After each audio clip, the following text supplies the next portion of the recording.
안녕하십니까. 전하특 교수입니다. 이번 시간은 여러분들과 2019년 4월에 시행된 폐기물 처리 산업기사 제1회 기출보급 문제 풀이를 하도록 하겠습니다. 자, 여러분들이 가지고 있는 교재 1번을 보도록 하십시오.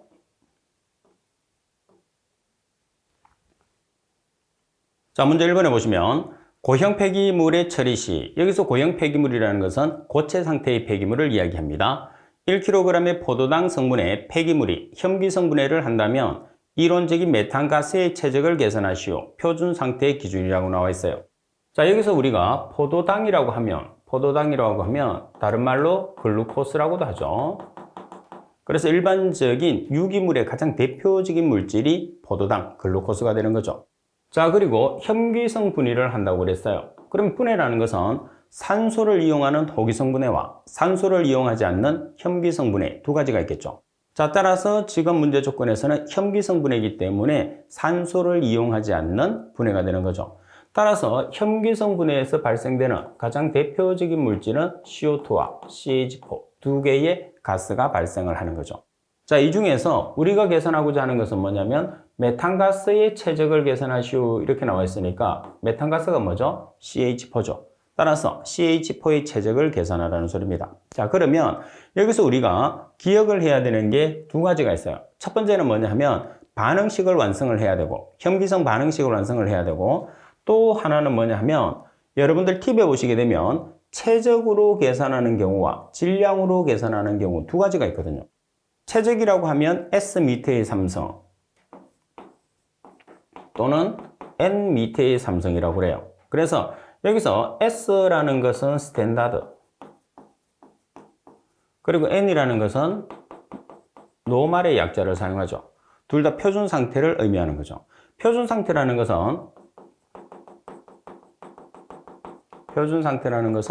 0도씨 760mHg를 표준 상태라고 이야기를 하게 됩니다.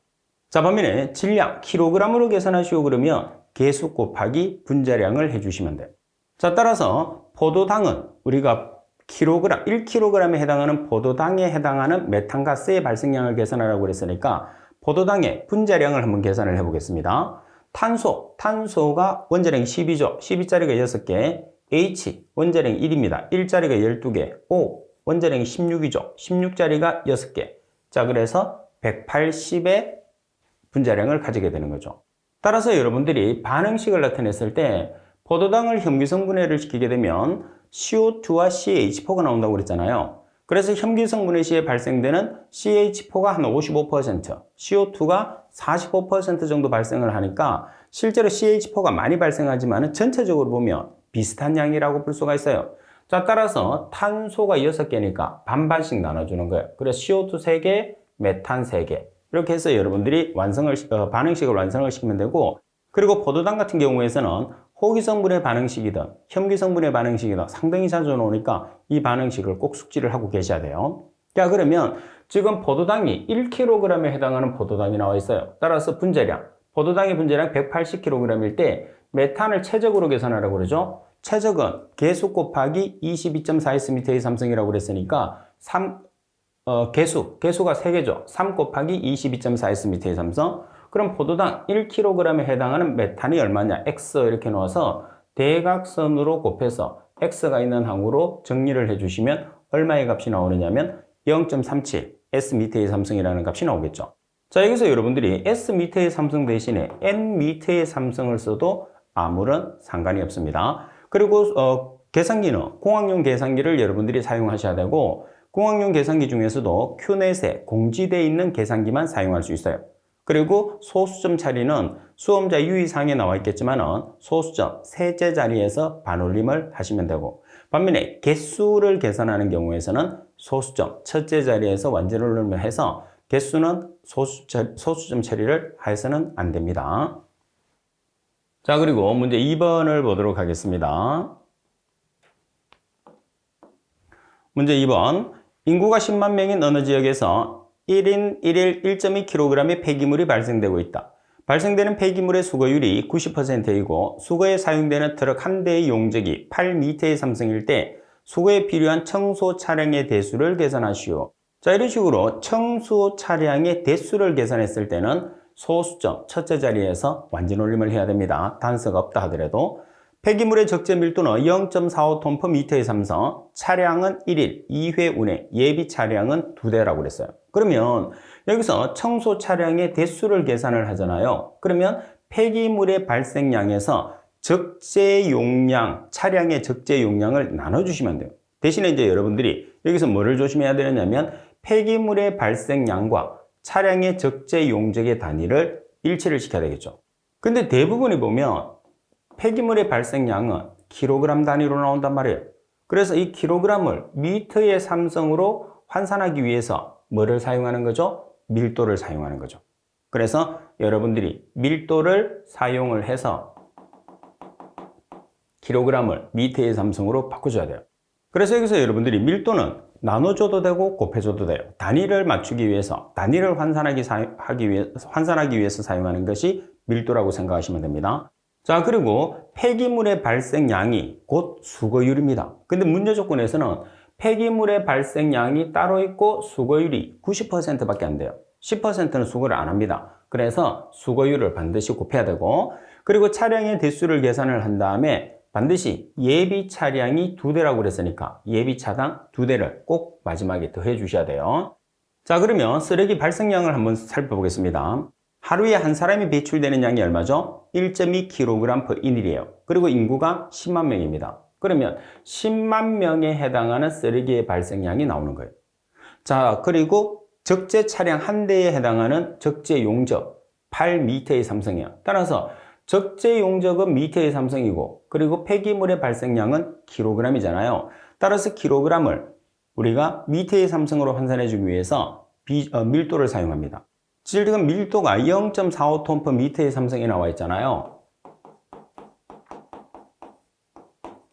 따라서 톤을 킬로그램으로 전환하기 위해서 10의 삼성을 곱하면 되니까 450kg per 미터의 삼성이 되는 거죠. 따라서 450kg per 미터의 삼성으로 나눠주시게 되면 킬로그램이 없어지고 분자분모의 동일한 미터의 삼성이 나오는 거죠. 자, 그리고 수거율이 90% 반드시 보정을 해 주셔야 돼요. 자, 그리고 1일 자동차가 몇 회 운행한다고 그랬어요? 2회. 그래서 1일 2회. 그러면 1, 인. 그러면은 전체적으로 다 없어지고 뭐가 남죠? 대라는 값이 나오겠죠. 그래서 지금 실제 운행 차량입니다. 그리고 예비 차량.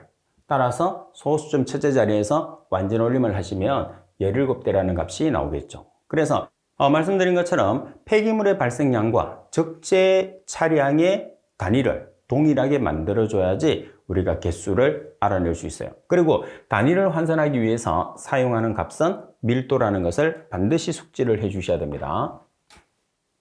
자, 그리고 3번. 1일 폐기물의 발생량이 30톤인 어느 도시의 폐기물을 65% 압축하여 이를 깊이가 4m인 도량의 바닥면으로부터 2.5m 높이로 매립할 경우에 연간 필요한 매립지의 면적을 구하시오. 단 밀도가 500kg per 미터의 삼성, 1년은 365일로 계산한다고 그랬어요. 자, 우리가 매립 면적을 계산했을 때 가장 기본이 되는 게 뭐냐면 폐기물의 발생량 곱하기 1- 부피 감소율이 한 쌍이에요. 그죠? 자, 그리고 분모는 폐기물의 밀도 곱하기 매립고, 다시 말해서 매립 높이가 한 쌍이에요. 꼭 기억을 해야 됩니다. 매립 면적을 계산했을 때는 폐기물의 발생량 곱하기 1- 부피 감소율이 한 쌍, 그리고 폐기물의 밀도와 매립고가 한 쌍이라는 것을 기억하면 문제를 좀 쉽게 접근할 수 있어요.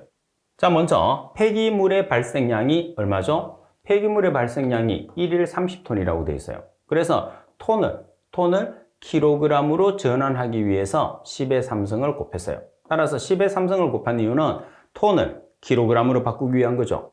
자, 그리고 폐기물을 압축을 했어요. 65% 압축. 65%를 압축했다는 소리는 부피 감소율이 65%라는 뜻입니다. 아시겠죠? 그래서 1-0.65. 그래서 압축률 65%. 65% 압축을 했으니까 부피가 65%가 줄었다는 뜻입니다. 그래서 1-0.65를 곱해요. 그래서 압축률과 부피 감소율은 같은 의미입니다. 자, 그리고 밀도. 지금 밀도가 얼마냐면 500kg per 미터의 삼성이에요. 그리고 매립고. 매립고가 지금 2.5m의 높이로 매립을 한다고 되어 있잖아요. 자, 그런데 지금 문제 조건에서는 매립 면적이 연간으로 나와 있어요. 그래서 지금 폐기물의 발생량은 하루당으로 나와 있잖아요. 하루를 연으로 고치기 위해서 1년은 365일을 보정을 해요. 그러면 day가 없어지는 거죠. 따라서 우리가 계산되는 단위는 제곱미터 per 연. 따라서 1년의 매립 면적을 계산할 수 있어요. 따라서 1년에 소요되는 매립 면적은 3066제곱미터라는 것을 우리가 알 수가 있는 거죠. 따라서 문제 3번에서는 말씀드린 것처럼 키포인트는 폐기물의 발생량과 1-부피 감소율이 한 쌍, 그리고 폐기물의 밀도와 매립고가 한 쌍이라는 것을 꼭 숙지를 해 주셔야 됩니다. 자, 그리고 문제 4번을 보도록 하겠습니다. 문제 4번에 보시면 바닥 면적이 40제곱미터인 화격자의 소각로에 1일 48톤의 쓰레기가 연속 소각 처리되고 있다. 화격자의 쓰레기 부하를 계산하시오 돼 있어요. 자, 그러면 가장 핵심은 화격자의 쓰레기 부하를 계산하라고 하는데 이 단위가 가장 핵심이에요. 자, 화격자의 쓰레기 부하에서 킬로그램 퍼 아워라는 게 뭐죠? 킬로그램 퍼 아워라는 게 소각해야 되는 쓰레기 양이에요. 자, 그리고 제곱미터라는 게 뭐죠? 제곱미터라는 게 면적이에요. 자, 그러면 지금 지금 소각해야 되는 쓰레기가 1일 48톤이에요. 그런데 지금 쓰레기 부하가 킬로그램으로 나와 있으니까 톤을 킬로그램으로 바꾸는 거죠. 자, 톤과 킬로그램의 차이는 10의 3승. 10의 3승만큼 톤이 크니까 48톤은 48 곱하기 10의 3승 킬로그램이 되는 거죠. 따라서 1일 48톤이니까 48 곱하기 10의 3승 킬로그램 퍼 데이예요. 자, 그리고 나누기 제곱미터라는 것은 면적이죠. 따라서 바닥 면적 40제곱미터를 나눠줘요. 그런 다음에 단위를 살펴보는 거예요. 화격자 쓰레기의 부하의 시간 단위가 아워. 자, 그리고 쓰레기 소각량은 데이. 그럼 데이를 아워로 고쳐줘야 되겠죠. 따라서 하루는 몇 시간? 24시간을 보정을 하게 되는 거죠. 자, 문제 조건에서 하루의 작업 시간이 또는 소각 시간이 8시간이다. 이렇게 작업 시간이나 소각 시간이 나와 있으면 24시간 대신에 작업 시간을 대입을 해야 됩니다. 아시겠죠? 근데 지금 문제 조건에서는 연속 소각한다는 말만 있고 몇 시간 소각한다는 말이 없어요. 그러면 하루는 24시간을 기준을 하니까 우리가 24시간을 대입해서 문제를 풀어주면 되겠죠? 따라서 계산하시면 50kg per 제곱미터 아워죠. 그래서 4번 같은 경우에서는 가장 핵심이 뭐냐면 화격자의 쓰레기 부하의 단위를 이용해서 여러분들이 문제를 푸시면 되죠. 별도로 공식을 외울 필요가 없습니다. 단위만 잘 이해를 하게 되면 단위를 이용해서 식을 만들어서 쓸 수가 있는 거죠. 자, 그리고 문제 5번. 에틸렌 100kg을 완전 연소하는데 소요되는 이론 산소량을 계산하시오.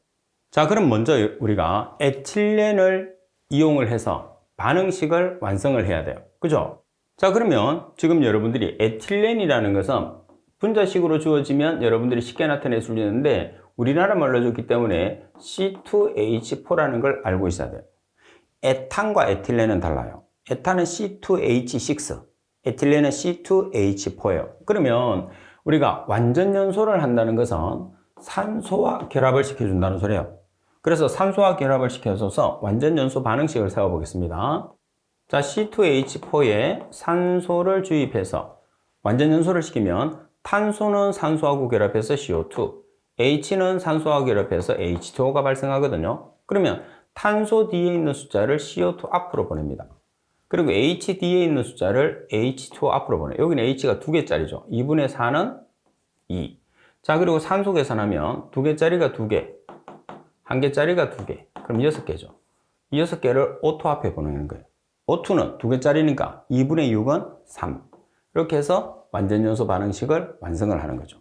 자, 그 다음에 계산을 했을 때 최적으로 계산을 하시오 그러면 개수 곱하기 22.4Sm의 삼성 또는 Sm의 삼성은 Nm의 삼성과 동일하다고 그랬죠.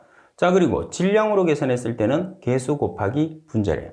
이 내용은 반드시 여러분들이 숙지를 해야 돼요. 자, 그리고 에틸렌에 대한 분자량. 왜? 에틸렌 100kg을 완전 연소한다고 그랬으니까 분자량을 조사를 해보면 탄소의 원자량이 12짜리죠. 12짜리가 2개. H는 1짜리가 4개. 그래서 분자량이 28이에요. 따라서 계산을 해보면 에틸렌 28kg일 때 산소의 값을 계산합니다. 그죠? 산소를 최적으로 계산했을 때는 산소를 지금 단위가 킬로그램으로, 질량으로 계산을 한다고 그러죠. 자, 그러면 개수 곱하기 산소도 마찬가지 분자량. 산소는 원자량이 16이죠. 두 개가 있으니까 32가 되는 거죠. 자, 따라서 에틸렌 100kg에 해당하는 산소량.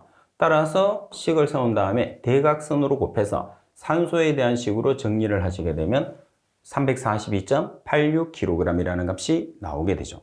말씀드린 것처럼 팁에 있는 것처럼 최적으로 계산한다 그러면 개수 곱하기 22.4S 미터의 삼성, 질량으로 계산한다 그러면 개수 곱하기 분자량이라는 것을 반드시 여러분들이 숙지를 하고 계셔야 돼요. 자, 그리고 문제 6번을 보겠습니다. 문제 6번에 보시면 소각로 내의 열부하가 5만 kcal per 미터의 삼성아오이며 쓰레기의 발열량이 8,000kcal per kg이다. 쓰레기의 양이 20톤 per day라고 하면 소각로의 부피를 계산하시오. 단 소각로는 연속 가동한다고 돼 있어요. 연속 가동한다는 말만 있으면 시간이 안 주어져 있으면 하루는 24시간을 기준으로 한다는 그런 뜻입니다. 자, 그리고 이 문제 조건에서도 가장 핵심은 뭐냐 하면 열부하의 단위가 가장 핵심이 되는 거죠. 왜 그러냐면 킬로칼로리 per hour라는 것은, 킬로칼로리라는 것은 열량의 단위예요. 그럼 열량이 발생을 하려고 하면 쓰레기를 태워야지 열량이 나오겠죠. 그래서 킬로칼로리 per hour라는 것은 열량 곱하기 폐기물의 양이 되는 거예요. 자, 그리고 미터의 삼성이라는 것은 소각로의 부피가 되는 거죠. 자, 따라서 공식을 굳이 여러분들이 몰라도 문제를 풀 수 있어요. 열부하가 5만 킬로칼로리 per 미터의 삼성 hour란 말이야. 여기서 킬로칼로리 per hour가 말씀드린 것처럼 열량 곱하기 폐기물의 양이라고 그랬단 말이에요. 폐기물이 연소가 돼야지 열량이 나오니까. 따라서 열량이 지금 얼마냐면 8,000kcal per kg. 자, 그리고 쓰레기 양, 폐기물이 쓰레기니까 쓰레기 양이 20톤 per day. 자, 킬로그램으로, 열량이 킬로그램으로 나와 있으니까 톤을 킬로그램으로 전환하기 위해서 얼마를 곱하느냐? 10의 3승이죠. 그래서 2만 kg per day. 그죠? 20톤은 2만 kg per day. 자, 따라서 단위를 킬로그램은 없어지면 킬로칼로리 per day. 자, 그런데 열부하의 시간 단위가 hour예요. 그래서 day를 hour로 전환하기 위해서 하루는 24시간을 보정을 했죠. 자, 그리고 말씀드린 것처럼 우리가 가동 시간이 8시간으로 나와 있으면 하루는 8시간으로 보정을 해 주셔야 되겠죠. 나누기 소각로의 부피. 왜? 여기서 미터의 삼성이라는 게 소각로의 부피니까. 따라서 열부하의 값과 소각로의 부피의 자리를 서로 바꿉니다. 따라서 우리가 계산하는 부피는 얼마가 나오느냐면 133.33m의 삼성이 나오겠죠. 그래서 단위가 세 가지로 구성되어 있는 조건이 나오게 되면 그 단위를 이용해서 여러분들이 문제를 풀면 보다 쉽게 문제를 해결할 수가 있습니다. 그래서 공식을 외워야 되는 문제는 공식을 외워야 되겠지만은 공식을 굳이 외우지 않아도 되는 문제는 굳이 공식을 외울 필요 없이 단위를 이용해서 공식을 만들면서 우리가 계산 문제를 풀이하는 게 중요합니다. 그리고 문제 7번, 화격자 소각로에서 발생되는 고온 부식은 국부적 연소를 하는 장소에서 발생한다. 방지법 4가지를 쓰시오 돼 있어요. 자, 국부적 연소라는 것은 뭐냐면 일반적으로 불꽃이 닿는 부분에만 온도가 높아져서 연소가 되는 형태를 이야기를 하는 거거든요. 자, 그러면 고온 부식이 발생을 하고 화격자 소각로에서는 그만큼 연소 온도가 상당히 높다는 뜻이겠죠. 따라서 고온 부식이 국부적 연소를 하는 장소에서 발생하는데 어떤 방지책이 있느냐? 그럼 시계 생각하면 부식을 방지할 수 있는 방법이라는 뜻이겠죠. 그럼 가장 중요한 게 뭐냐면 온도가 높고 그리고 부식성 물질에 의해서 부식이 되니까 내열성, 열에 강하고 내식성, 부식에 강한 재료를 사용을 해주시면 돼요. 그죠? 자, 또 보면 부식성 가스에 의해서 부식이 일어나니까 부식성 가스를 제거를 해줘도 돼요. 그리고 고온 부식이니까 금속 표면 온도를 높이면 안 되고 낮춰요. 자, 그리고 금속 표면을 두껍게 합니다. 부식이 잘 안 되게. 그래서 피복을 해주는 방법. 그래서 이렇게 4가지의 방법으로 부식을 방지할 수가 있습니다. 자, 그리고 문제 8번을 보시게 되면 퇴비와의 영양인자 중에서 CMB에 대한 설명이다. 다음 조건에서 발생하는 현상을 한 가지씩 쓰시오. 1번 CMB가 80 이상인 경우, 2번에 CMB가 20 이하인 경우. 여기서 C라는 것은 탄소, 그리고 N이라는 것은 질소, 줄여서 CMB, 탄질소비 이렇게 얘기하는 거죠. 자, 일반적으로 탄질소비가 80 이상이 되게 되면 어때요? 퇴비화에 소요되는 시간이 길어지죠. 반면에 탄질소비가 20 이하가 되게 되면 암모니아 가스가 발생해서 악취가 발생해요. 그래서 이 내용이 가장 핵심입니다. 그래서 문제 조건에서 CMB가 높은 경우, CMB가 낮은 경우로 나올 수도 있어요. 그래서 일반적으로 CMB가 높다고 하면 80 이상, CMB가 낮다고 하면 20 이하라고 생각하시면 됩니다. 자, 먼저 CMB가 80 이상인 경우입니다. 질소 함량이 부족하여 퇴비가 잘 되지 않아요. 그 말은 퇴비화에 걸리는 시간이 길어진다는 뜻입니다. 자, 그리고 CMB가 20 이하인 경우에서는 NH3라는 암모니아 가스가 발생을 해요. 따라서 암모니아 가스가 악취를 발생시키는 물질이거든요. 그래서 악취가 발생된다는 게 가장 큰 문제점 중에 하나죠. 따라서 CMB가 80 이상으로 클 때는 퇴비화에 소요되는 시간이 길어지고, 반면에 CMB가 20 이하로 작을 때는 암모니아 가스가 발생을 해서 악취가 유발된다는 내용이 서술되면 됩니다. 자, 그리고 9번에 보시면 유독매체가 갖춰야 할 조건 5가지를 서술하시오. 여기서 유독매체는 어떤 소각로에서 사용하는 거죠? 유동층 소각로에서 사용하는 거예요. 자, 그래서 유동층 소각로 같은 경우에서는 직접 불꽃을 이용해서 폐기물을 소각하는 게 아니라 모래에 열을 가해서 가열된 모래에 의해서 우리가 소각을 하는 거죠. 따라서 유독매체라는 모래의 조건을 여러분들이 생각을 해주시면 돼요. 자, 먼저 활성이 없어야 됩니다. 활성이라는 것은 반응을 하지 않아야 되죠. 그래서 불활성 또는 비활성 이렇게 이야기해요. 자, 그리고 온도가 상당히 높게 올라가기 때문에 잘 녹으면 안 돼요. 녹는 걸 융점이라고 그러죠. 그래서 융점이 높아야 됩니다. 잘 안 녹아야 돼요. 자, 그리고 유독매체로 모래를 많이 사용하기 때문에 장치에 모래가 많이 들어가기 때문에 모래가 무거우면 어때요? 장치에 하중에 문제가 생기겠죠. 그래서 가벼워야 돼요. 따라서 무겁고 가벼운 게 비중입니다. 따라서 비중이 작아야 돼요. 비중이 작다는 것은 가볍다는 소리입니다. 자, 그 다음에 열에 의해서 강해야 되니까 잘 안 부서져야 돼요. 따라서 내마모성을 갖추고 있어야 돼요. 그리고 열 충격에 강해야 됩니다. 따라서 이런 조건들을 여러분들이 5가지를 서술을 해주시면 되는 거죠. 그래서 말씀드린 것처럼 유독매체는 유동층 소각로에서 사용하는 매체가 되는 거죠. 자, 그리고 10번 문제를 보겠습니다. 자, 10번에 보면 평화제의 종류 3가지를 서술하시오 돼 있어요. 자, 일반적으로 평화제 같은 경우에서는 수분 조절제로 우리가 일반적으로 많이 쓰죠. 그래서 설러지에 평화제를 주입을 해서 우리가 적정한 수분량이나 공기의 이동이나 여러 가지 조절을 하게 되죠.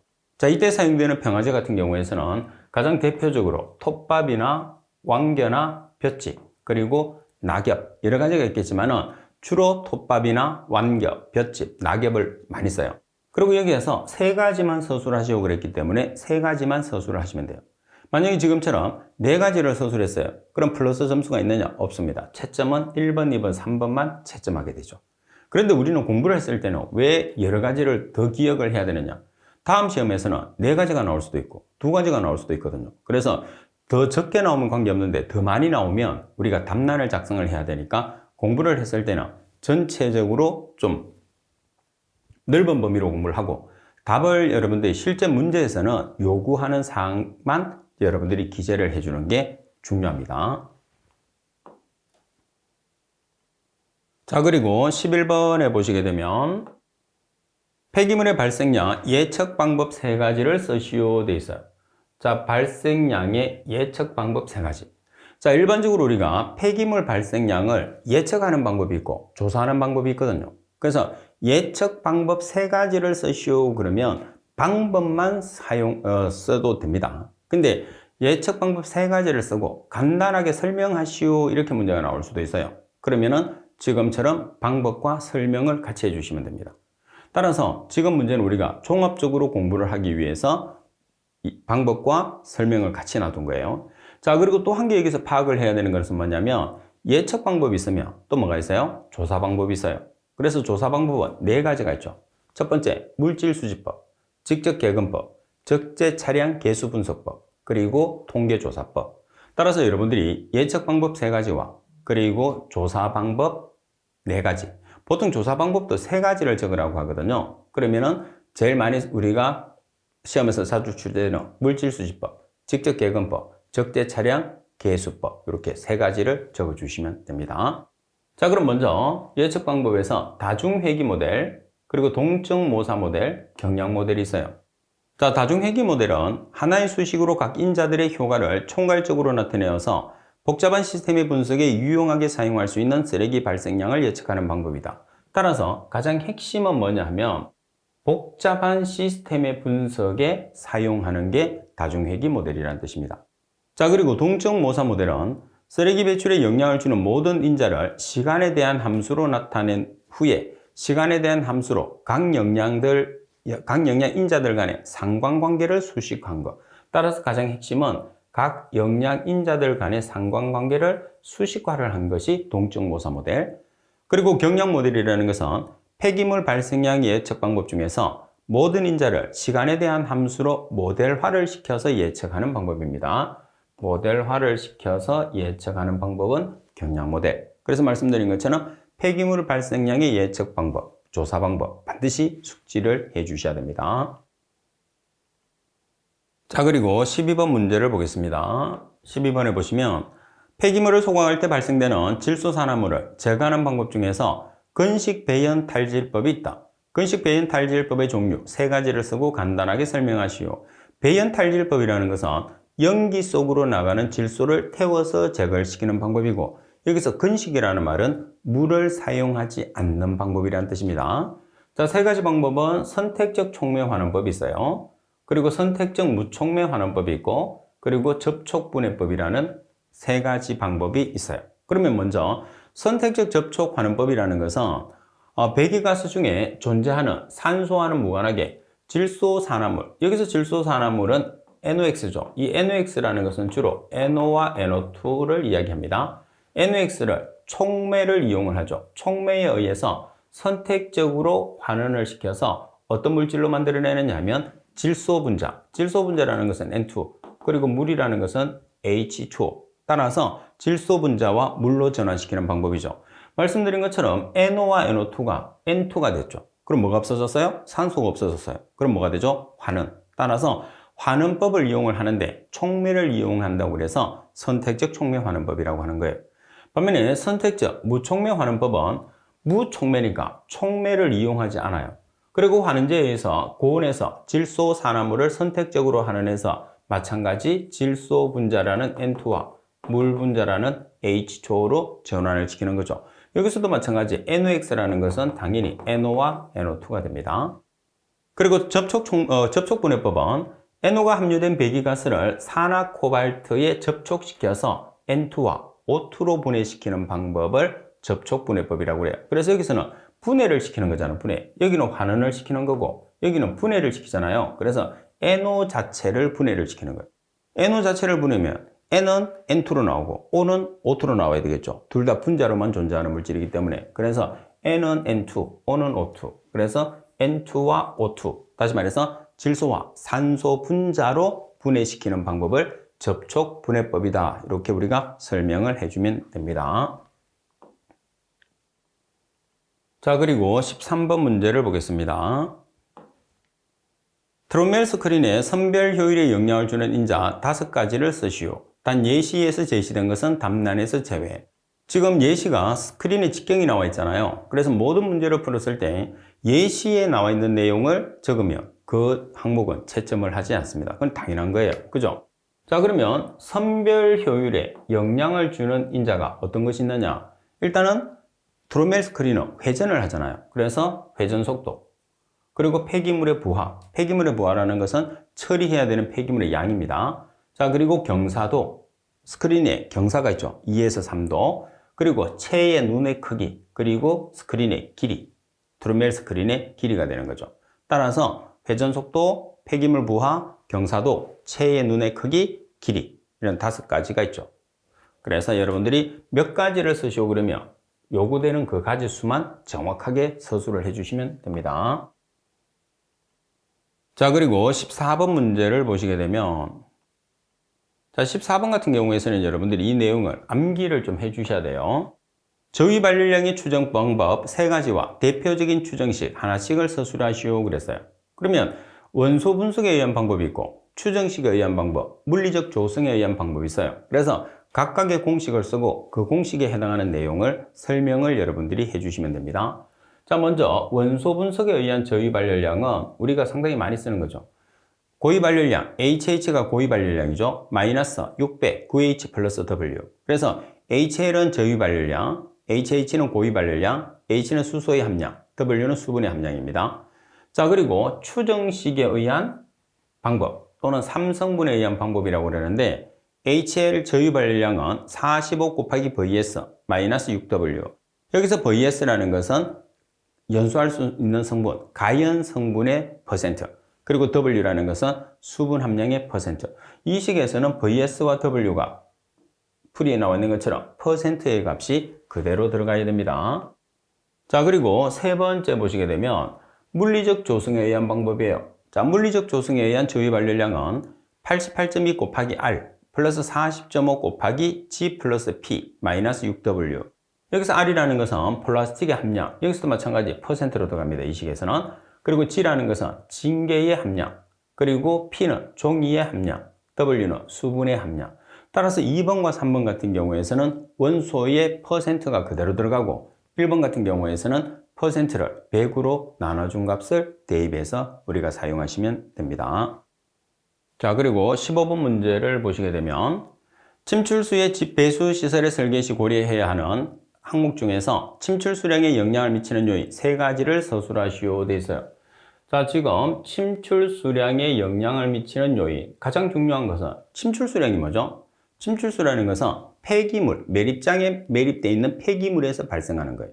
그러면 폐기물에 포함되어 있는 수분이 중요하겠지만 실제로 침출수로 배출되는 대부분은 뭐가 되는 거죠? 빗물입니다. 빗물. 그래서 강우와 강설이 되는 빗물이 가장 크게 침출수량에 영향을 미치게 되는 거죠. 그래서 여기서는 침출수의 양입니다. 침출수의 성분이 아니고. 자, 따라서 가장 중요한 것은 강우량, 그리고 정발량, 그리고 지하수량, 그리고 침투수량, 표면 유출량, 폐기물 분해 시 발생되는 수분의 양, 이런 것들이 있어요. 그래서 3가지만 쓰시오 이렇게 문제가 나와 있기 때문에 이 조건 중에서 3가지만 서술하시면 돼요.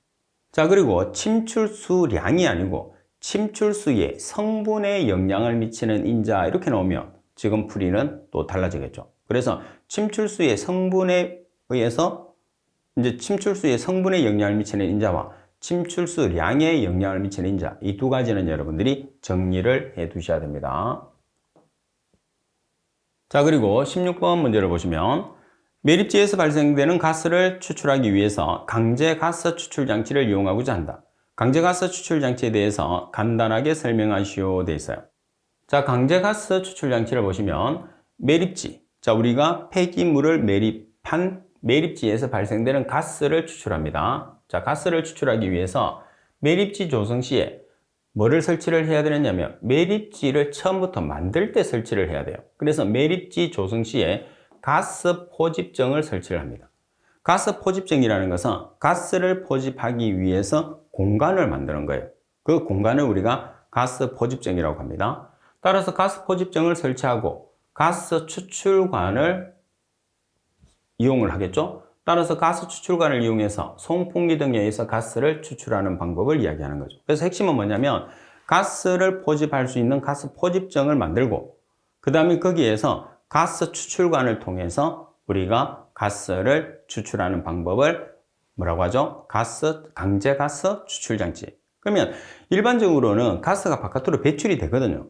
배출이 되면 화재나 이제 인화물에 의해서 화재가 발생할 수도 있고 여러 가지 위험성을 동반하기 때문에 우리가 강제로 추출을 해서 그리고 또 실제로 그대로 대기 중으로 나가게 되면 오염가스가 되거든요. 특히 이제 메탄 같은 경우에서는 온실가스로 작용하기 때문에 우리가 추출을 해서 연료로 사용한다든지 아니면 다른 용도로 사용을 하게 됩니다. 다음은 17번 문제입니다. 다음 보기는 폐기물을 수거하는 방식이다. MHT의 값이 큰 것부터 작은 순서로 나열하시오. 자, 보기에 보면 1번에 벽면 부착식, 2번에 집안 이동식, 3번에 집안 고정식, 4번에 집밖 이동식, 5번에 집밖 고정식이에요. 자, 여기서 MHT라는 것은 Man Hour Ton이죠. 그래서 수거 효율을 나타냅니다. MHT의 값이 크면 클수록 수거 효율이 낮아지고 MHT의 값이 크면 클수록 수거 효율이 높다, 좋다는 그런 뜻입니다. 자, 따라서 여러분들이 지금 팁에 보시게 되면 4번에서 MHT의 값을 서술을 해놨는데 이 값은 참고만 하십시오. 문헌에 따라서 조금씩 다를 수가 있어요. 자, 그러면 가장 수거 효율이 낮은 게 뭐냐면 벽면 부착식이에요. 그래서 벽에 부착되어 있는 경우에서는 수거 효율이 가장 떨어집니다. 그래서 MHT의 값이 가장 큰 게 벽면 부착식이에요. 자, 그리고 여러분들 집안과 집밖에서 이동식과 고정식 있잖아요. 그럼 고정식이 당연히 수거 효율이 높겠죠. 그죠? 그러니까 MHT 값이 높으니까 수거 효율이 떨어지겠죠. 자, 그러면 여러분들 이동식이 아무래도 고정식보다는 수거 효율이 우수해요. 그래서 수거 효율이 떨어지는 것은 집안과 집밖 중에서 고정식입니다. 그래서 집안 고정식이 집밖 고정식보다는 아무래도 수거 효율이 떨어지게 되겠죠. 그리고 이동식 중에서도 여러분들 집안 이동식이 집밖 고정식보다는 수거 효율이 떨어지게 되죠. 그래서 벽면 부착식이 수거 효율이 가장 낮고, 그 다음에 두 번째는 뭐냐면 고정식 중에서 집안 고정식이 두 번째가 되겠죠. 그리고 집밖 고정식이 세 번째. 그리고 이동식 중에서 집안 이동식이 네 번째. 그리고 수거 효율이 가장 우수한 게 보기 중에서 집밖 이동식이 되는 거죠. 따라서 순서로 나타내면 1번, 그리고 3번, 그리고 5번, 그리고 2번, 그리고 4번 순서로 MHT의 값이 큰 것부터 작은 순서로 우리가 나열을 할 수 있다는 거 꼭 기억을 할 수 있도록 하십시오. 자, 그리고 참고적으로 벽면 부착식은 2.38, 집안 이동식은 1.86, 집안 고정식은 2.24, 집밖 이동식은 1.47, 집밖 고정식은 1.96의 MHT의 값을 가진다는 거죠. 그래서 말씀드린 것처럼 MHT라는 것은 값이 작으면 작을수록 수거 효율이 우수하고 값이 크면 클수록 수거 효율이 떨어진다는 것을 꼭 기억을 할 수 있도록 하십시오. 그래서 이 값을 여러분들이 굳이 기억을 하지 않는다고 해도 벽면 부착식이 MHT의 값이 가장 높고, 그리고는 고정식 중에서 집안 고정식, 그리고 집밖 고정식, 이동식 중에서 집안 이동식, 집밖 이동식, 이 순서로 여러분들이 MHT의 값이 큰 순서에서 작은 순서로 나열을 하시면 됩니다. 자, 그리고 문제 18번에 보시게 되면 폐기물 관리 방법 중에서 관리의 우선순위가 가장 낮은 것부터 높은 순서로 나열하시오 되어 있어요. 폐기물을 처리했을 때 가장 우선순위는 뭐냐 하면 가장 우선순위는 뭐죠? 감량입니다. 감량. 반면에 가장 낮은 순위는 뭐죠? 매립이죠. 그래서 매립은 되도록이면 적게 해야 되겠죠. 따라서 우선순위가 가장 낮은 것은 뭐냐면 처분 또는 매립이 가장 낮아요. 그 다음에 두 번째는 처리, 그리고 재활용, 그리고 가장 우선순위로 높은 것이 감량하죠.